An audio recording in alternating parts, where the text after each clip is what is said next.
Well, it is back by popular demand. Welcome once again to Buzzer Beater, the second episode. If you saw the first episode, we pitted the voice of the New Zealand Breakers, Andrew Mulligan, up against the former captain of the Sydney Kings, Brad Rosen, with a view to being a little biased and a lot of passionate, and that's exactly what it was. If you're looking for hardcore analysis of the championship series, I'm sorry, this ain't the show for you. If you're looking for pure bias and pure passion, then please come right in. We're back for episode 2, the series locked away at 1 apiece. Andrew Mulligan, good to see you. Thank you for having me again. Brad Rosen, you've got something to say, clearly. You did it again. You went to Andrew first. Like, we won the last game. We're number 1 on the ladder. We've got an NBA, Washington, but like just everything, mate. And you still go to Andrew first. 2 hours ahead. Right. I told you they're 2 hours ahead. They get first crack. Cool. That's right. Hey, we're going to throw down a series of questions and get your thoughts on both of them. As per last time, you've got a 60-second buzzer in the background, which basically I think is more for Brad than Andrew, to be honest, just so that we can keep the show moving. Was that 60 minutes or 60 seconds? 60 seconds. We've all got stuff to do. It'll be Friday before we know it. I want to start, and I will start with you, Brad, given that the Kings won game number 2. Who's got the upper hand in the series right now? Well, I mean, who's had the upper hand from day one? It's been the Kings. Like, let's not use that game 1 or we got a win scenario. We were looking good. The Kings have got the upper hand. Why? Because they're the best team with the best player. That player that I'm not sure if you guys know. He signed with the NBA team, the Washington Wizards. The NBA, Andrew, is a national basketball association, right? So I know you're 2 hours in front, but we just got that guy now. He plays for them. But anyway, and ironically, he hasn't even played in this series. And I mean, really, he's done some warm-ups. So the answer is upper hand to the Kings. They let New Zealand win that game 1 to go, here we go. We'll just put a little sprinkle on here just to make you feel like you're good. We'll let you have one that Tasmania didn't get last year. But now the series is over. Jack, I'd like to acknowledge Brad's call centre looking headset, and hopefully he'll have all the answers for the Kings during the games, maybe even before the games and after the games, but I really don't think the Kings have any answer at home. So therefore the upper hand goes to the Breakers. They've already won there twice this season. I feel as though that Spark Arena is kind of like a hoodoo for them almost. They know that they really pooped the bed, is a common phrase we use over here in New Zealand. Actually, we use another word. But therefore, I believe their confidence in their braggadociousness, whatever that word is that I've just butchered, that comes to the fore. They have a siege mentality when they're on their own. That's what worked in game 1. Game 2, they faltered, yes, but games 3 and 5, if it goes to a 5th game, and I don't think it will, that's where I see the Breakers actually clicking on a regular basis in the game, not just in this 4th quarter, which they've excelled at through the season. Jack, isn't it nice to hear that Andrew and I agree? I agree. It will not go game 5. I agree with him. I'd just like to also note that for everyone watching that on behalf of Brad Rosen and his team in the call centre, your call is valuable and we will get to you very, very soon. Press 1 if you want to speak to someone else. Press 1 for a Sydney win, press 2 for a New Zealand win. Andrew, of the 2 wins, so the Breakers win game 1 in Sydney, underdogs very much in that game, and then Brad, Sydney win game 2 with no Xavier Cooks, no Derek Walton Jr. So, Andrew, to you first. Of the 2 wins, which was the bigger win? It was definitely going to be game 1. Game 1 was absolutely the win that they knew that they were going to get. Only because it's easy to win at home in the NBL, but not for the Breakers. At Spark Arena, they're 4 and 5 on the season.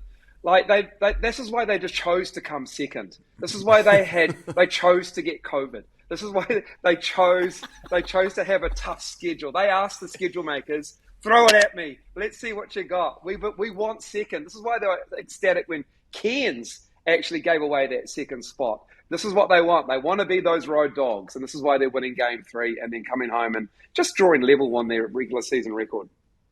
Can I add to that? That's exactly what the Sydney Kings wanted, is them to be second. You remember that game that they let Brantley hit that 3 off the backboard to win in Sydney when that really pushed them to second, and then the Kings beat Cairns. They wanted New Zealand to be coming second. Why? Because we're just not afraid of them. Like, we'll give them a win. We know, look, they're good enough to get one win. Come on, if they're not good enough, they shouldn't be in second spot. They got their win. They should be really proud. And you guys, I know, after this series is over and the Kings won, you'll look back and go, man, that was a really good year. We came from last, and then in 10 years' time, everyone, who came second? That's what will happen. But right now, I think you guys will be so proud of the season you've had, and you should be, because there's nothing wrong with being second to the best team. I'm happy to be patronised by Brad Rosen, but only to a point, Jack Hebron. And I tell you what, the Sydney Kings know that they've lulled the Breakers into a false sense of security with only having a handful of players.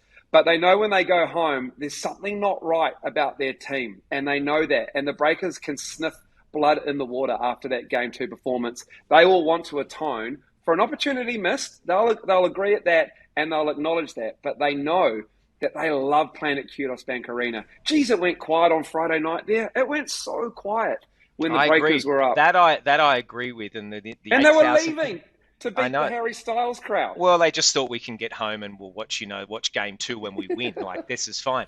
But what we did notice was that the 9,000 people there were a little bit quiet, hence why there'll be over 14 or 15,000 this year. So the call's gone out. Come on, guys. We've got to beat these guys. It's enough. Let's, there's other things to do in Sydney, because it's not like, you even said it before, there's not much to do in New Zealand. We've got things we've got to get done, right? We've got meetings to go to. Guys, just finish this off, okay? Enough. We're happy for it to go an extra week. We're done now. So they'll get it done. It's all. Any chance you can fix your roads up then if you've got other things to do? Well, see, no, because people are happy to sit and watch it at pubs and clubs and stuff like that. It's just when you're at home, like, okay, we're happy for it to go 4, but like 5, come on, that's another Wednesday. No, let's just get it done. Brad, who's coached better so far in the series, Chase Buford or Mody Mayor?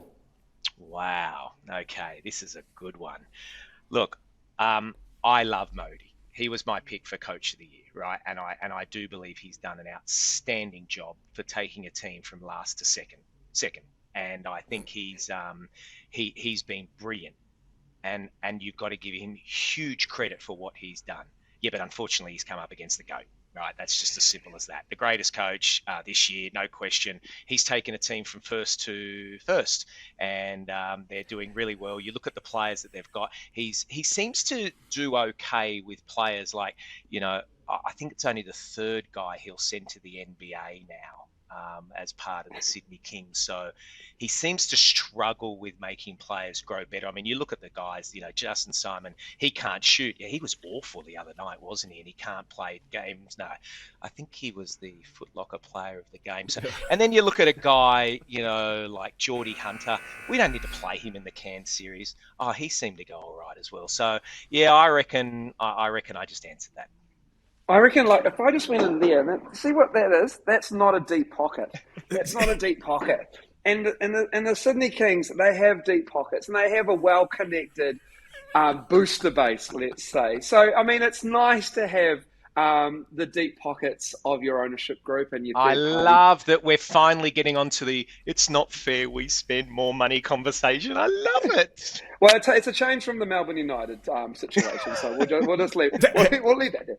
But hey, look, Chase Buford's done a great job. Mody Mayor's done a great job. It's 1-1, and that's where the coaching duel begins and ends. Unfortunately, Game 3, it's all about adjustments. You can look at the box scores of games 1 and 2, and you'll see inconsistencies and anomalies across the board because of the way both those guys coached. And like Chase went to a zone. I mean, he went to a zone and he went to it not fairly regularly in Game 2, but it worked. But you know what? You show the Breakers that zone, and they would have worked on that in the last 3 days. They've had zones thrown at them through the regular season. Speaking of United, they did that. And when you say the GOAT, I'm pretty sure Brian Goorjian's up in Asia coaching. I thought that's where Brian... I did see. I was waiting for that. And if we can get a replay, please, Jack, it was the GOAT this year. So don't forget, I was very lucky enough to be Brian Goorjian's assistant coach, and he is the GOAT. There's no question all time. But we're talking this year. Can we just take a second to reflect too, and we won't be showing a replay. When Andrew Mulligan stood up, and, well, I wasn't sure what was coming next. You and me both. This is a family show on Buzzer Beater Mulls. This is a family show. Sorry, guys. Does Jarrell Brantley have Xavier Cooks' measure, Andrew?